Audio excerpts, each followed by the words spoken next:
I was watching this recent YouTube episode of women talking about how they would assemble men for different needs. And this one woman said she had someone she was having sex with, and she literally said that she would leave the one she had sex with to go hang out with her cuddle buddy. And it got me to thinking.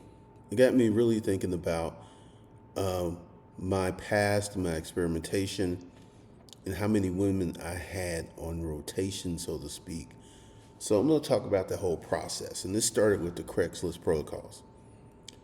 Craigslist protocols open up massive doors, massive doors. One of the things I tried to do, I tried to have sex with a woman every day of the week. I couldn't do it. I petered out at like 26 and I had to take a break. I just couldn't do it. And it wasn't the actual having sex part. That wasn't the issue. It's what I like to call whole management. And we'll talk a lot about that in a minute. So that didn't work. And then at one point, I tried to date 10 women at the same time. It's fucking impossible. Then it went down to 5. Still impossible. Because I didn't, personally, I'll just speak for myself. I didn't have the bandwidth to date 10 women at the same time, or 5. Then I got down to 4, and that was still a little pushing it. And then my happy medium was 3. And for years, I would date 3 women at the same time, and the women knew I was dating other women. And that was my happy medium for many years. Now, let me explain to you why I didn't do Build a Bear or Build a Frankenstein. I didn't have one girl, I did one thing or this. I didn't do that. Essentially, when I was with that girl, I was with that girl, meaning we had sex. I was never the type to be leaving at 3. I don't understand that behavior. You just got your guts knocked out. All right, you just got the empty ball syndrome. You're all sleepy and you're going to get up in your car and be no. I would stay with that woman. I would cuddle with that woman, and more than likely have sex with her the next morning.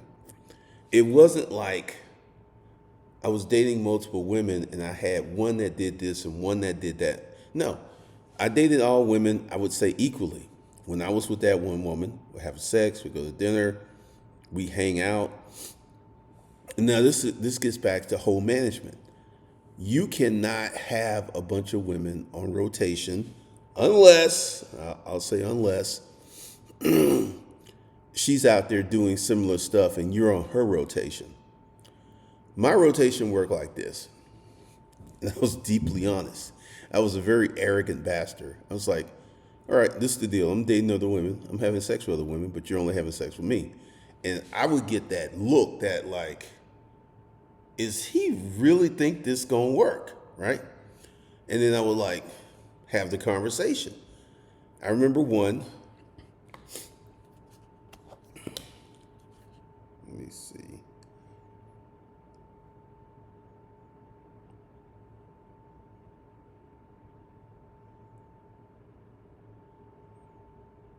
Oh, I would get banned off of YouTube.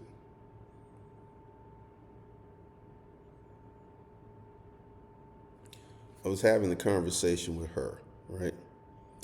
And she was like, she likes to play basketball. She's very athletic, great body, killer body on her. And we were just talking, and I was like, well, that's this. And she's like, I don't know if that's going to work. It's like, if I want to have sex with someone, I want to have sex with someone. And I said, okay, that's fine. And I got up, and she said, where are you going? I said, I'm leaving. I'm out.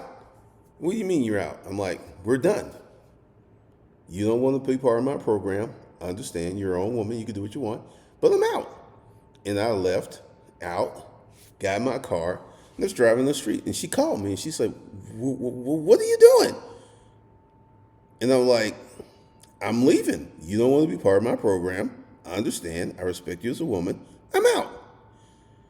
Then I did not see her for about 2 weeks. And then she started dating someone else, right? Then I get this phone call like 11:30 at night. It's like, hey, how you doing? It's like, I'm good. What's going on with you? She's like, and she began to relay, because this is the thing. I treated all my women really, really good. We went to nice restaurants. They got to spend time at my nice house. And if they needed money, if you were one of my girls, I gave you money willingly. There was no begging. It's like, oh, I got this situation. Like this one, her car broke down, right? And it was like somewhere, it was like $3,800. And she was freaking the fuck out, right? And this was after we got back together, not before. This was after.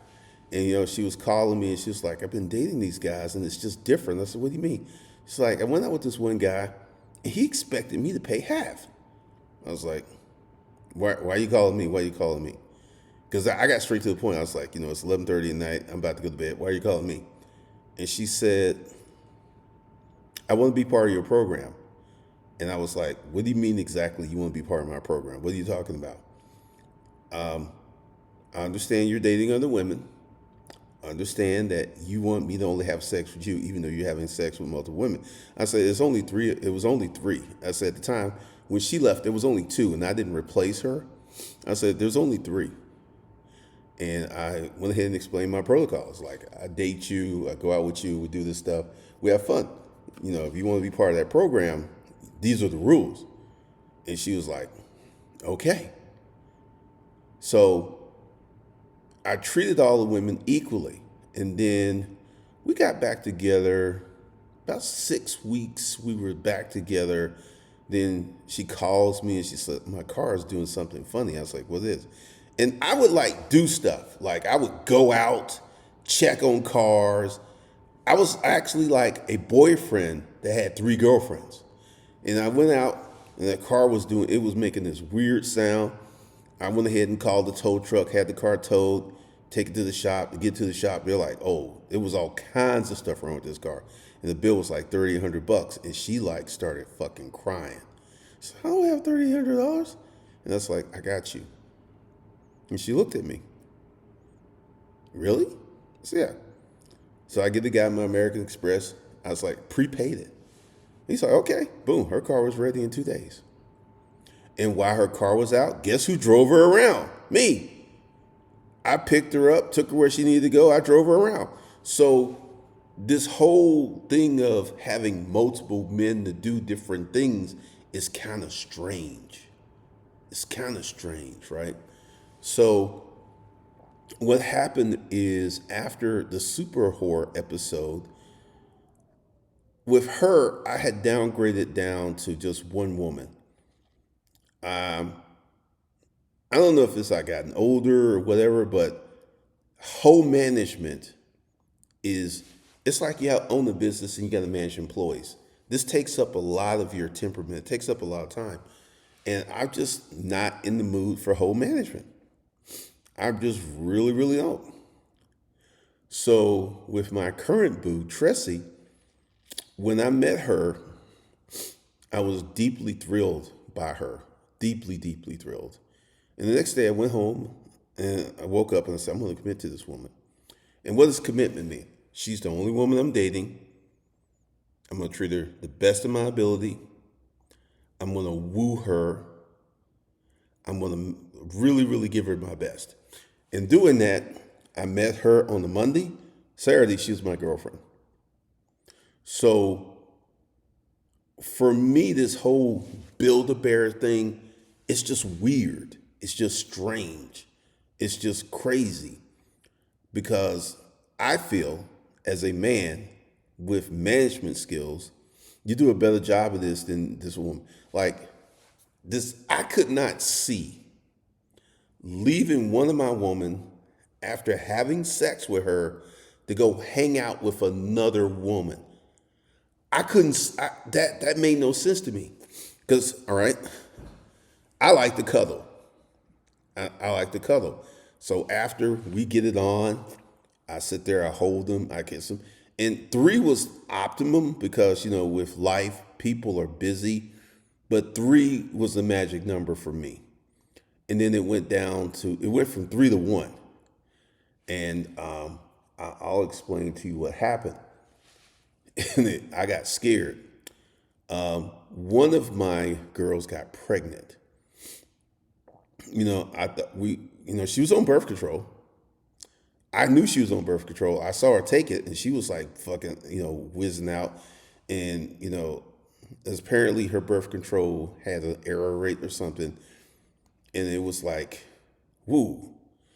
And we didn't even talk about having a kid. She was like, I need to get an abortion. And I was like, okay. So I actually have to go sit with her. And when you go to the abortion clinic, they don't let you in. It's only a woman go back there. They keep you out in the waiting room and stuff. And I was just like, I don't want to go through this again. User protection and all this other stuff. And I was like, I don't want to go through this again. So that was one of the things that colored my perspective. And then I became a one woman kind of man. And like Tressie is very innocent in many ways. We've had deep conversations. She's not had a lot of sexual partners. She's not done a lot of crazy stuff. Typically she would get a boyfriend and that would be her thing. So it's kind of cool that I calmed down because the guy I used to be would not fit with Tressie. Just wouldn't fit. She's got a project she's working on and she's been busy. You know what I did? I wrote 4 books. I created more courses. When she's busy, I just do my work. Because here's the thing, and this is very, very important. How you behave when no one is looking is the true test of your character. So, yeah, I could date another woman, but that would violate boundaries that I have put in place. I'm like, we're not going to do that. And this is my boo. This is my only boo. And we've had, like I said, we've had some deep conversations about children. We've had deep conversations about sex. And this is my person. And I cannot violate my person. That makes no sense to me where I'm at right now. So this is one of the reasons that, like I had some flashbacks when I did the super horror video, because that was one of the most it was the most destabilizing relationship I ever had in my life. To deal with someone who was a pathological liar, to deal with someone who was an alcoholic, to deal with someone who used drugs, first time ever, and that's the last time. It makes me appreciate Tressie's innocence. It makes, I asked her a question and the answer kind of stunned me. I was like, what kind of sexual fantasies do you have? And she said none. She says, I'm a really simple girl. And I'm like, I did not push it. I did not dig. I was like, good enough answer for me. So one of the things that is happening out here is you have women out here who are doing these Build-A-Bear men. It's like, this guy does this guy does this guy does this. Now, the problem with this is these women do not have the mental capacity to isolate the relationships. They tend to blend, and this makes women much weaker. Much, much weaker. The way I was doing it, I stayed masculine, I stayed strong, and I didn't violate any boundaries, because I will say this, when women know that you're dating other women, they get very, very competitive. I even had one. I can bring this one up. This would be funny.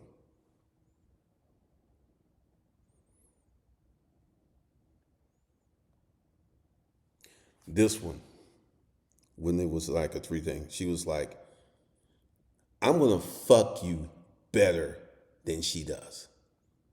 All right. And this is something else too. I'm gonna find this because now I know how to find this text. Empty balls.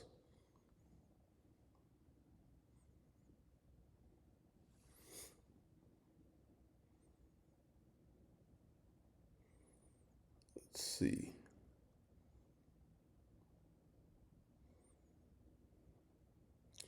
Let me find it. Okay. I have to put your.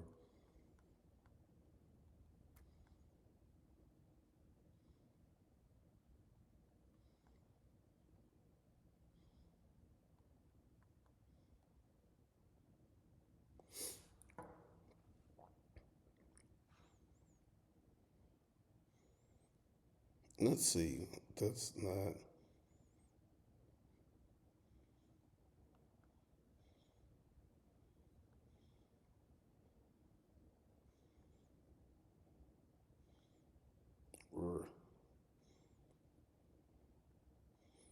Okay. This is an actual text message. I'm going to actually.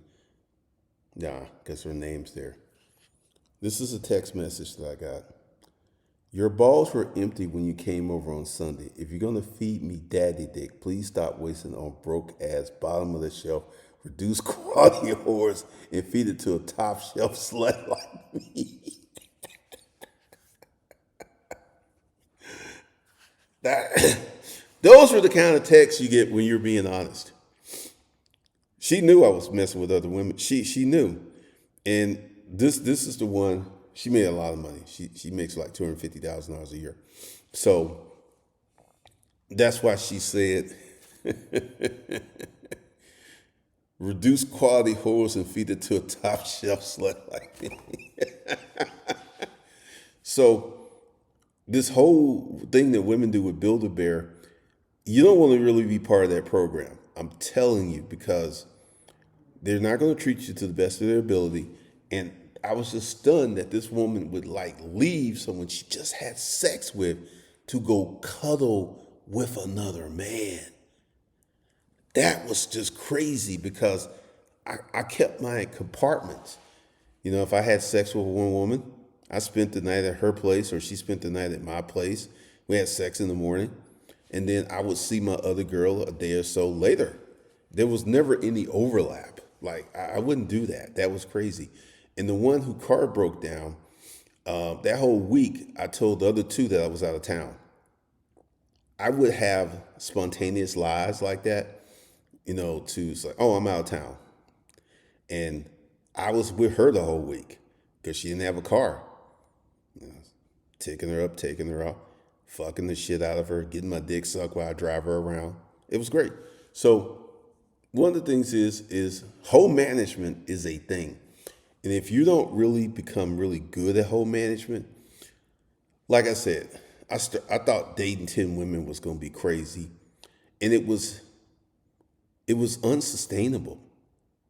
The bandwidth, because here's the thing with the three, I would have to text people, talk to people, meet up with people. And, you know, once again, for me, I would say for me personally, my bandwidth, three was my number.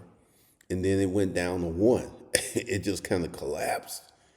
And I got to say, the relationship I have with Tressie, I really appreciate it. I appreciate the fact that she's a great woman. She's a great woman. She has good character. She's high quality. And this is something that's kind of bled over to my employees. My employees have high qualities and high character. And this is something I saw because we had a little event and I was like, oh man, this is great. So the first two employees I'll be much closer to than subsequent employees because, you know, we're going through a lot. But that's my take. Let me know what your thoughts and opinions on whole management is. It should be interesting.